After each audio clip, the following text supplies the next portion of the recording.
নির্বাচন নির্ঘণ্ট ঘোষণা হতেই জোর কদমে প্রচার শুরু করল বিজেপি। শনিবার নাগরাকাটা বিধানসভা এলাকায় প্রথম দফার প্রচার সারলেন আলিপুরদুয়ার লোকসভা কেন্দ্রের বিজেপি প্রার্থী মনোজ টিগ্গা। এদিন তিনি নাগরাকাটা রাংরাভাষা 2 নম্বর গ্রাম পঞ্চায়েতের পতনু মোড়, ধুমপাড়া বাজার, উত্তর নুনখাওয়াডাঙ্গা 1 নম্বর গ্রাম পঞ্চায়েত এলাকা, হৃদয়পুর, ঠুকরু লাইন সহ বিভিন্ন এলাকায় প্রচার সেরে নাগরাকাটার শুল্কা মোড়ে নিজের নামে একটি নির্বাচনী প্রচারের দেওয়াল লিখনে হাত মেলান। এরপরই বিজেপির এই প্রার্থী মেটেলি ব্লকের বাতাবাড়ি, উত্তর ধূপচোড়া, দক্ষিণ ধূপচোড়া, চালসা সহ বিভিন্ন এলাকায় কর্মী সভা করেন। এছাড়াও মনোজ টিগ্গা মেটেলির বিভিন্ন এলাকায় দেওয়াল লিখনে হাত মেলান।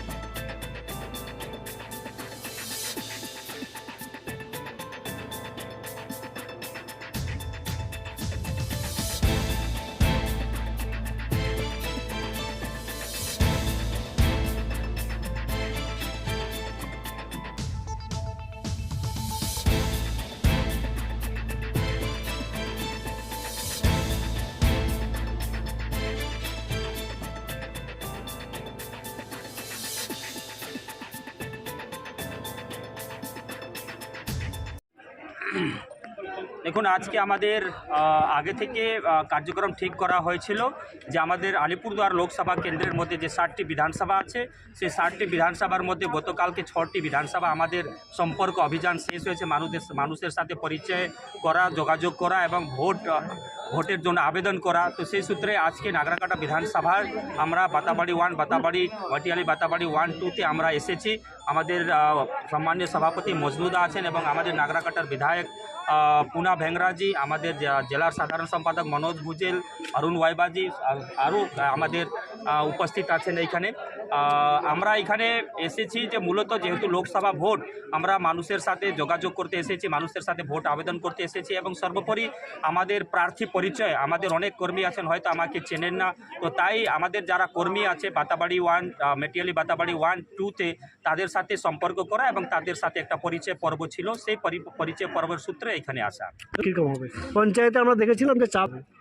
দেখুন, পঞ্চায়েত ভোট হচ্ছে লোকাল বডি ইলেকশন, ঠিক আছে। আমরা জানি যে স্থানীয় নির্বাচন পঞ্চায়েত এবং মিউনিসিপ্যালিটি কর্পোরেশন সব রাজ্য নির্বাচন কমিশনের মধ্য দিয়ে হয়। আপনারা জানেন যে পঞ্চায়েত ভোটকে জেতানোর জন্য ডিএম, এসপি, আইসি, ওসি, বিডিও, এসডিও সবাই লেগে পড়েছিল যে আমরা এই ভোটটা জেতাবো। তো সুতরাং ওইটা ভোট হয় নাই, সেখানে ভোট লুট হয়েছে, ব্যালট বক্স বদলি হয়েছে আর তার জন্য ওরা জিতেছে। ওরা বলে যে আমরা অনেক কাজ করেছি, যদি ওরা কাজ করে থাকতো তাহলে বাক্স বদলি করার কি দরকার ছিল, এসপি আইসিকে কাজে লাগানো অর্থাৎ প্রশাসনকে কাজে লাগানো কি দরকার ছিল। মানে আসল পরীক্ষা লোকসভা ভোটেই হবে। বিগত দিনেও চা বলয়ের মানুষ ভারতীয় জনতা পার্টির সাথে ছিল, আজও আছে, আগামী দিনও থাকবেন। আমাদের মূল দাবি আছে যে বন্ধ চা বাগানগুলোকে খুলতে হবে, ন্যূনতম মজুরি দিতে হবে।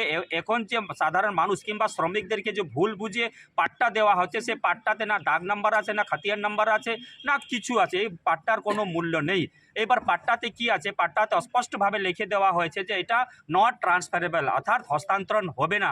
যদি মজনুদার নামে সে পাট্টা থাকে, তো মজনুদা যদি না থাকে তাহলে সে তার ছেলেমেয়ের নামে সে পাট্টাটা কিন্তু হস্তান্তরণ হবে না, অর্থাৎ তার ছেলে মেয়েকে কিন্তু সেখান থেকে বিস্থাপিত হইতে হবে, শরণার্থী হইতে হবে, সে কিন্তু সে জায়গাতে থাকতে পারবে না। ভারতীয় জনতা পার্টির বিটিডব্লিউডির দাবি আছে যে আমাদের শ্রমিকদের যত জমি আছে যে তাদের অধিকারে সেই জমির তাদেরকে মালিকানা অধিকার দিতে হবে। যদি আমরা মালিকানা অধিকার দিই তাহলে আমি যদি সে জমির মালিক থাকি, মজনুদা যদি সে জমির মালিক থাকে, পুনাদা যদি সে জমির মালিক থাকে, আগামী দিন সেই জমির মালিক আমি যদি না থাকি তাহলে আমার ছেলে মেয়ে হবে। মানে জমি বা মালিকানা হক মানে আমি আজকে যে জমির মালিক আছি, আগামী দিন তার পরের সময় আমার ছেলে মেয়েরা সেই জমির মালিক হবে। সেই জন্য আমরা এই পাট্টাকে মানছি না। আগামী দিন আমাদেরকে জমির মালিকানা হক অধিকার আমাদেরকে দিতে হবে। আরও আপনাদেরকে বলি যে পাহাড়ে কিন্তু জমির পাট্টা নেই, সেখানে অনিক থাপা রীতিমতো লিখিতভাবে জানিয়ে দিয়েছেন যে পাহাড়ে আমাদেরকে পাট্টা লাগবে না, অর্থাৎ এই পাট্টার মধ্যে কোনো সত্যতা নেই, এই পাট্টার কোনো গুরুত্ব নেই। কিন্তু এই আমাদের তারাই রায় এবং ডুয়ার্স এলাকাতে প্রশাসনকে কাজে লাগিয়ে পুলিশে ভয় দেখিয়ে এই পাট্টাটা দেওয়া হচ্ছে। এবং সরকারের বক্তব্য কি আছে যে আমরা এই পাট্টার সাথে সাথে 1,20,000 টাকা দিচ্ছি। এটা হচ্ছে চা সুন্দরী এক্সটেনশন স্কিম। যদি চা সুন্দরীর এক্সটেনশন স্কিম হয়ে থাকে তাহলে 1,20,000 টাকা অ্যাকাউন্টে দেওয়া হচ্ছে। তাহলে প্রথম ধাপে চা সুন্দরীর জন্য 5,43,000 টাকা অ্যালটমেন্ট ছিল, তাহলে সেই টাকা শ্রমিকদের অ্যাকাউন্টে ঢুকলো না কেন? তারপরের অ্যালটমেন্ট ছিল 6,14,000 টাকা, তাহলে সেই 6,14,000 টাকা শ্রমিকদের অ্যাকাউন্টে ঢুকলো না কেন? তো 1,20,000 টাকা কেন ঢুকছে? এই সরকার 1,21,000 করলো না, 1,19,000 করলো না। অর্থাৎ 1,20,000 টাকা যে শ্রমিকদের অ্যাকাউন্টে ঢুকানো হচ্ছে সেটা হচ্ছে প্রধানমন্ত্রী আবাস যোজনার টাকা। এটা সাধারণ মানুষকে ভুল বুঝিয়ে এই অ্যাকাউন্টে দেওয়া হচ্ছে। এটা 1,20,000 টাকা প্রধানমন্ত্রী আবাস যোজনার টাকা। তাই এই প্রধানমন্ত্রী আবাস যোজনার টাকা কোনো মানে বাড়ি বানিয়ে দিতে পারে না সরকার। এটা যারা লাভার্থী থাকে, যারা বেনিফিশিয়ারি তাদের অ্যাকাউন্টে দেওয়া হয়, তাই অ্যাকাউন্টে দেওয়া হচ্ছে। এটা প্রধানমন্ত্রী আবাস যোজনার টাকা, রাজ্য সরকারের কিংবা মমতা ব্যানার্জির টাকা না।